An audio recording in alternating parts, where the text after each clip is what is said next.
Welcome to footballgameplan.com, where football makes sense. I'm Emery Hunt, the czar of the playbook.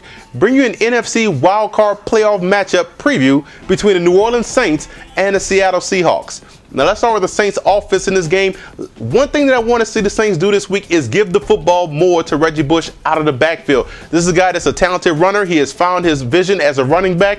Get this guy more carries. He had his best game of his career against the Seattle Seahawks. Yes, it was a different team, different defense, but this is the same Reggie Bush. This is a guy that has shown this year, when given the carries and allowed to get into a rhythm, he can make plays from the backfield. Get this guy more carries. That's going to help bring balance back to the Saints offense and allow the passing game to operate more flawlessly as it did during last year's Super Bowl run.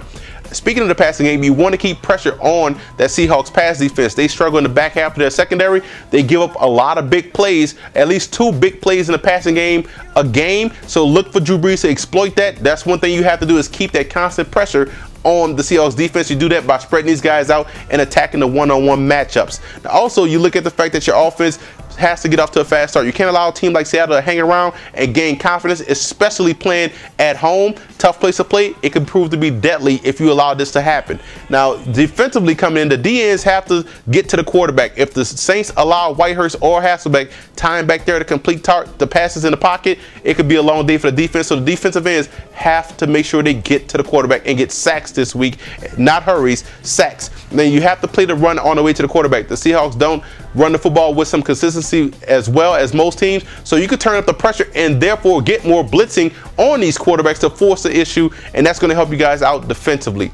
Now you look at the Seahawks coming to this game. Offensively, you want to maximize your possessions. The way you keep the Saints offense off the field is by taking time off the clock and maximizing your possessions. A lot of 7 to 10 play drives should help you guys do that. That way you keep your defense fresh and you keep that offense of the Saints cold on the sidelines. Now also looking at, don't be afraid to take shots deep. The Saints secondary also gives up big plays in the passing game, especially on the edges, especially on Jabari Greer's side. So don't be afraid to take shots deep down the field and help loosen up that pressure and keep these guys backed up. Now, third down offense is going to be crucial.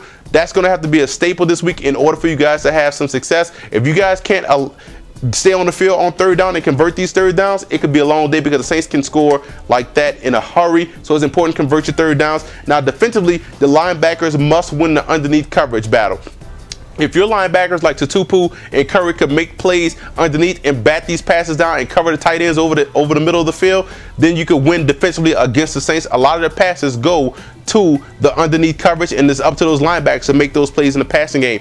And look at Brock and Clemens. They have to make sure they stay active at the line of scrimmage and cause a lot of problems for Drew Brees. Make him get rid of that football quickly so your linebackers can make plays. And full speed, but keep your eyes on Brees. That's one thing the secondary has to do. Brees will throw a lot of passes within interception range. So if your cornerbacks keep your eyes on Brees, you can have a lot of chances to make interceptions. Here are some positional breakdowns. Let's start with the quarterback position. The edge has to go to New Orleans Saints. Drew Brees, future Hall of Fame quarterback, outstanding technician on the field. Edge goes to the Saints. Now the running back situation, you have to go with the Saints in this matchup again. Reggie Bush is an outstanding running back. Doesn't get his just due, doesn't get a lot of carries, but he's an explosive back, and the Saints are deep at the tailback spot. Wide receiver position, you have to go with the New Orleans Saints. Again, they go 1 to 5 deep at the wide receiver spot and their tight end spots, and they're consistently making plays. Offensive line position, you have to go with the New Orleans Saints. They do a great job protecting Drew Brees. Keeping Drew Brees clean is a mandate, and the Saints offensive line does that well. Now, defensive line, I have to go with the Seattle Seahawks. They can get to the quarterback. Clemens is a guy that can get to the quarterback, as well as Brock as well. So that's something that's key. D-line advantage goes to Seattle. Linebacker advantage definitely goes to Seattle. 1 to 3 weak side or strong side, these guys can cover. They can play the run on the way to the quarterback. So that's one thing that's important about the linebackers of the Seattle Seahawks. The Saints just have Velma back there right now. That's the problem. Now, defensive back, I have to say even. Both guys give up big plays in the secondary. They both have talent and ability to cover, and they both have ball hawk and safeties, but so they're even in that matchup. Special teams matchup, I'll have to give the edge to Seattle. They can do it in the return game. They're also more consistent in kicking. So I have to say Seattle will get the edge, especially playing at home. The X factor in this game for the Saints, offensive depth. They can stretch a team out, make a defense thin. You look at the Seahawks, the 12th man is the X factor in this ball game. That's something you want to keep an eye on.